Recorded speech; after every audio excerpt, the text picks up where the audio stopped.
Blaze outrage. What we're learning about the woman picked at random and set on fire on a train. The accused madman arrested 72 times. Then, Slender Man stabber captured. Did the young woman from the notorious Slender Man case have help when she escaped? Seems like sort of a harebrained idea that somebody probably put in her head. And MTG TV I'll be resigning from office. is a television gig next for the firebrand congresswoman. She's going to want to be out there on TV. Plus, slain Anna's grandmother. She was on the cruise ship when Anna was killed. I couldn't stop screaming. What she says the FBI told her about how Anna died. You take the elbow like this. Then, The latest blow to hit the Kennedy family. the national outpouring of sympathy after JFK's granddaughter's terminal leukemia diagnosis. And exploding trees. Christmas trees tied super tight. What you need to know before you cut your tree loose this holiday season. Plus, holiday wrapping warning. How a tiny paper cut turned into a massive infection. It was really icky looking. Now, Inside Edition with Eva Pilgrim. Hello and thanks for joining us. Growing outrage across the country over the woman who was set on fire on a commuter train. Now we know the identity of the 26-year-old woman who was minding her own business on her phone when a man poured gasoline on her and set her on fire. The judge is keeping the suspect in custody because he says he's a threat to society. But as Jim Murray reports, many are asking why he was out on the street at all, considering he has 72 prior arrests. We now know the identity of the woman set on fire during a horrific attack on a commuter train. She's 26-year-old Bethany McGee, a business analyst. Her father is a college professor of biblical studies. Cops say this lunatic poured gasoline over Bethany on a Chicago L train as she sat looking at her phone 7 days ago. Bethany tried to fight off her attacker and fled to the back of the train, but cops say the crazed man followed with a lit bottle and set her ablaze. The female was just set on fire. Police say Bethany, who is nearly fully engulfed in flames, tried to extinguish herself by rolling around on the floor of the train. As soon as the train came to a stop, Bethany ran out and collapsed on the platform, where bystanders tried to help and called the fire department. Bethany had burns covering 60% of her body. This photo captured her attacker strolling away. Today, outrage is growing after it was revealed that the suspect, 50-year-old Lawrence Reed, is a career criminal with 72 prior arrests. This guy, why is he out? 72 prior arrests? She's burned. Just 3 months ago, Reed was charged with knocking a social worker unconscious. Lawrence Reed had no business being on the streets, given his violent criminal history and his pending criminal cases. Reed had plenty of second chances by the criminal justice system, and as a result, you have an innocent victim in the hospital fighting for her life. It's reminding many of the unprovoked murder in August of Irina Zarutska, a Ukrainian refugee who was on a commuter train in Charlotte when she was brutally stabbed. Now, a new outrage. A brutal and vicious attack on a young woman. The suspect is facing federal terrorism charges, which could make him eligible for the death penalty if convicted. More than a decade ago, she admitted to stabbing a classmate 19 times, inspired by a creepy fictional character called the Slender Man. Now, she's back in custody after cutting off her ankle monitoring bracelet and going on the run. Investigators finding her over the weekend at a truck stop, and she wasn't traveling alone. Stephen Fabian has more on who was with her. We're learning more about the capture of the troubled young woman convicted in the notorious Slender Man stabbing case, straight from her lawyer. Going on the run, so to speak, seems like sort of a harebrained idea that somebody probably put in her head.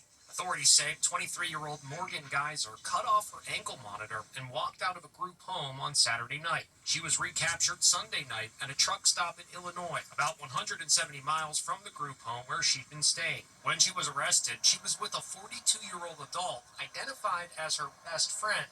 11 years ago, when she was 12, Geyser and another adolescent stabbed a classmate 19 times to please the fictional horror character known as Slender Man. What were you trying to do with her when you stabbed her? Kill her. I might as well just say it. We were trying to kill her. The victim victim, Peyton Leitner, spoke to ABC in 2019. I shouldn't be alive. I really shouldn't after what happened. Morgan Geyser was sent to a psychiatric hospital, but earlier this year she was granted a conditional release and placed in a group home in Wisconsin. On Saturday, she vanished. It's extremely concerning that you would so blatantly violate a very, very simple condition, which is to stay in a placement and keep a bracelet on. Morgan has treatment needs that are not best addressed in the jail, and she's in a jail right now, so I don't imagine she's doing well being there. The victim in the Slender Man stabbing issued a statement saying that during Geyser's time on the run, she and her family were kept safe by local law enforcement. As if mouths weren't dropping enough over Marjorie Taylor Greene turning on President Trump, over the weekend, she announced she's leaving Congress. So what's in her future? Well, there's talk MTG is eyeing a TV gig. What's next for Marjorie Taylor Greene? The speculation is rampant after she suddenly called it quits. I'll be resigning from office. The firebrand Congresswoman's announcement stunned America. After 5 years of raising hell on Capitol Hill, her feud with President Trump upended her political career. Once I left her, she resigned because she would never have survived the primary. It's all so absurd. I refuse to be a battered wife, hoping it all goes away and gets better. Time magazine quotes allies who say she has considered running for president in 2028. But MTG is shooting down that prospect. I'm not running for president and never said I wanted to, and have only laughed about it when anyone would mention it. There's a lot of speculation. Is she going to run for Senate? Is she going to run for governor? Is she maybe considering running for president? My guess is she's going to want to be out there on TV and be a voice. She'll be public. In recent weeks, she's made blockbuster appearances on The View and CNN after years of avoiding mainstream TV shows. She has a media future if she wants to. Media expert Frank Sesno says Greene could find success with her own streaming show, much like Tucker Carlson and Megyn Kelly. People who have big names who can attract major followings, even some people who've been shunned by traditional media, get audiences in the millions and make in the millions. I look forward to seeing many of you again sometime in the future. Now, a grandmother's heartache. She was on board the cruise ship when her 18-year-old granddaughter, Anna Kepner, was found dead. Today, she's speaking out, wondering what role the stepbrother played, and recreating the chokehold FBI agents told her led to Anna's death. The grandparents of the teenager found dead during a Caribbean cruise are speaking out for the first time. They confirm that Anna Kepner's troubled 16-year-old stepbrother was sharing a stateroom where she died. He had demons, I think, in his past, and he was trying to deal with those. He was in a room with her. He was the only one seen coming and going. I can't accuse him because I don't know what happened in that room, but the summation would be that he did something. She says the FBI told the family Anna was choked to death, possibly with a bar hold maneuver. You take the elbow like this. They said when they took her body to the medical examiner's office, it was in perfect condition. Anna's grandmother told ABC that she sat with the 16-year-old as he was questioned by the FBI and was shocked by what she heard. I heard him, in his own words, say he does not remember what happened. He was an emotional mess. He couldn't even speak. He couldn't believe what had happened. Anna spent her last evening with her grandparents in the casino aboard the Carnival Horizon cruise ship. The next morning, they heard a chilling announcement. They called for a medical alert team to go to a stateroom. And when they said the number, I recognized the number immediately. A maid had discovered Anna's body stuffed under her bed. I just screamed. I couldn't stop screaming. Anna Kepner's death certificate was released today, and it indicates that her death has been ruled a homicide due to, quote, mechanical asphyxiation. And America's heartbreaking once again for the Kennedy family. The daughter of Caroline Kennedy announcing over the weekend she has terminal leukemia. She shared the news on the 62nd anniversary of her grandfather's assassination. Hi, I'm Tatiana Schlossberg. The latest tragedy to hit the Kennedy family is touching people across the USA. Tatiana Schlossberg, JFK's 35-year-old granddaughter and daughter of Caroline Kennedy, reveals she has terminal cancer. This was such a heartbreaking story to hear over the weekend. It's absolutely heartbreaking. It really is. So heartbreaking. The mom of two writes in a moving New Yorker essay published on the 62nd anniversary of JFK's assassination that she was diagnosed with acute myeloid leukemia from a routine blood test after giving birth to her second child, a girl, in May 2024. I could not believe that they were talking about me, she writes. I had swum a mile in the pool the day before, 9 months pregnant. I wasn't sick. I didn't feel sick. I was actually one of the healthiest people I know. This could not possibly be my life. After multiple rounds of chemotherapy, 2 bone marrow transplants, and participating in an immunotherapy clinical trial, Tatiana Schlossberg says that her doctor told her she has just 1 year to live. Despite the terminal diagnosis, this doctor tells CNN perhaps not all is lost. Statistics are never destiny, and we do our best as doctors to help frame a diagnosis, even a terminal diagnosis, in the context of the data that we have, but we never perfectly know. We spoke to Northwell Health oncologist Dr. Nicholas Hornstein. AML is one of the most aggressive types of cancer out there. It is something that can strike in the prime of someone's life. And although we do have good therapies like transplant, like chemotherapy, right now, we just don't have enough tools in our arsenal to fight. The Kennedys have a long history of tragedy, and Tatiana says she dreads bringing more sadness to her mother, who's already endured the assassinations of her father and uncle and the death of her only brother, John Jr., in a plane crash in 1999. For my whole life, I have tried to be good, to protect my mother and never make her upset or angry. Now I have added a new tragedy to her life. Tatiana also blasts her cousin, Health Secretary Bobby Kennedy Jr., calling him an embarrassment to the family and a threat to her survival, accusing him of cutting leukemia research funding she believes she could have benefited from. With Thanksgiving just days away, it's the most popular time to buy a Christmas tree, but there's a warning. When you get it home, be extra careful when you are unwrapping your tree because, as Ann Mercogliano reports, when you cut the string, the branches pop out, and that can send people flying. You get your Christmas tree home and can't wait to set it up. First step, clip the strings holding it together. But what happens when your Christmas tree suddenly bursts open? A similar thing happened in the holiday comedy Christmas Vacation.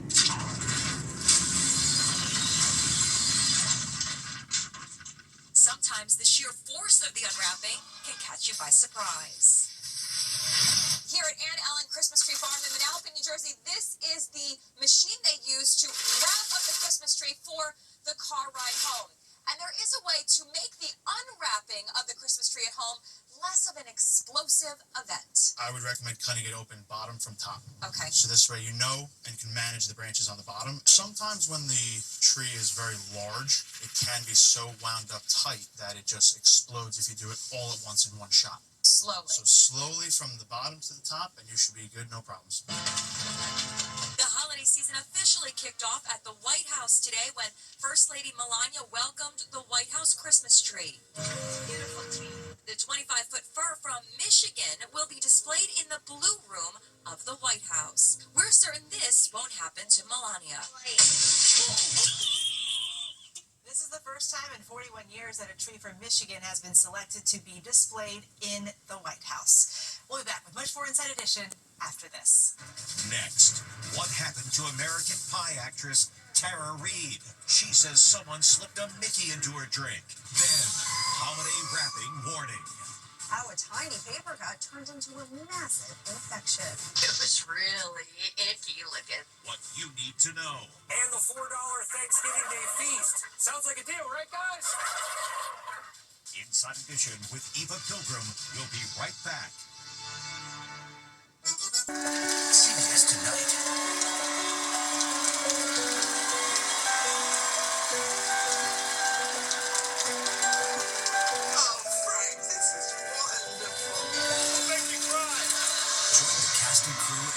Celebrates one of the most beloved comedies of all time.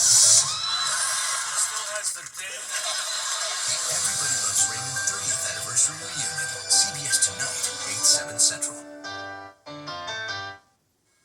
She rose to fame in the American American Pie movies and more recently Sharknado, but Tara Reid has been open about her struggles with alcoholism and substance abuse. Now, she's been caught on video slumped over in a wheelchair in a hotel lobby. So what happened? It's shocking video of actress Tara Reid incoherent and slurring her words. The American Pie actress says she was drugged at a hotel bar in Chicago. In the alarming video, hotel staff try to put her into a wheelchair. At one point, she falls to the ground, and luckily someone is there to prop her up. A short time later, paramedics arrive and she is taken from the hotel in a stretcher. Tara claims somebody slipped an unknown substance into her drink when she went to smoke a cigarette. Tara Reid says after she took a sip of the drink in question, which was wine, the next thing she remembered was waking up in the hospital. Paper cut injuries spike around the holidays thanks to all the gift wrapping and opening. And this woman's story is a reminder that you can't be too careful.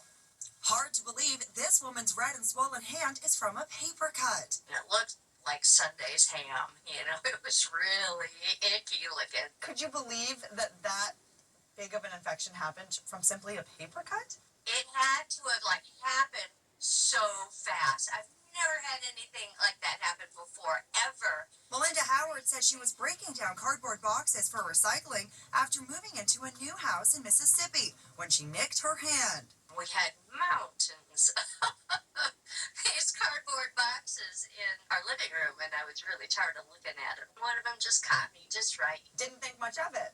Not at all. It's a common enough occurrence to get cut. The 63-year-old ultra-marathoner wrapped her hand with a bandage. A week later, my hand started hurting, and I showed my husband. He's like, oh, holy cow, that's bad.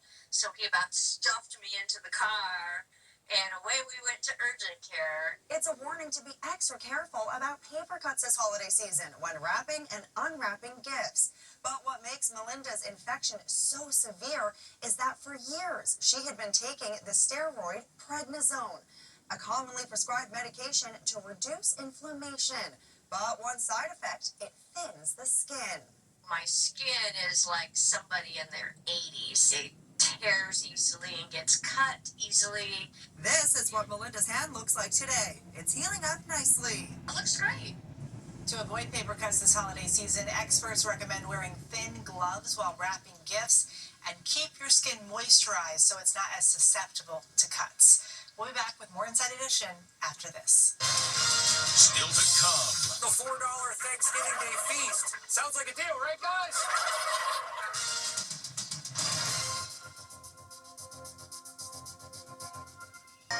Engines rev, are you listening? Fun to drive, fuel efficient, such beautiful stuff. We're happy for miles, driving in a Honda Wonderland. It's that time of year again. Happy Honda Days, where you can drive in a Honda Wonderland of your own with a great offer on a fun-to-drive new Honda. Hurry into your local Honda dealer and experience the wonder of Happy Honda Days today. On a budget, how about a feast costing under $4 a person? Stephen Fabian is talking turkey. Don't tell these guys, but they're on the menu for Turkey Day. I'm at Doublebrook Farm in New Jersey, surrounded by turkeys that were raised and hatched right here. At one point this year, there were 2,000 of them. Talk about a noisy place to be. Right, guys? These guys are talking to us right now. What's happening with turkey prices this year? Are they high or are they low? They're pretty much the same as last year. And if you're trying to save a few bucks this Thanksgiving, some stores are offering dinner for $10 for the low price of, get this, $40. That comes to $4 a person for a Thanksgiving feast. Les Trent went to Walmart to see what you get. We've got the Butterball turkey at 97 cents per pound. 97 cents. That's heavy, isn't it? That's a good hefty turkey. You'll also get favorite sides. Mac and cheese. You've got some Nice. carrots. Some carrots. You've got your potatoes. Potatoes. You can pick it up or you can get it delivered. Let's say it's just 2 people for Thanksgiving dinner. Chef August DeWint gives us some tips. I would suggest to do a turkey breast. You could do bone in or boneless turkey breast. For the mashed potatoes, I use about 4 Yukon Gold potatoes, way less than you would use for, a bigger batch. One thing in common in all the meals, yep, these fellas. Coming up, why recreating Wicked at home comes with a warning. These fans got a little too excited. Wicked for Good is #1 at the box office. They're recreating Wicked at home. Uh-oh, the witch's broom caught fire. Now that's pretty wicked. Don't worry, they put out the fire. We'll see you next time.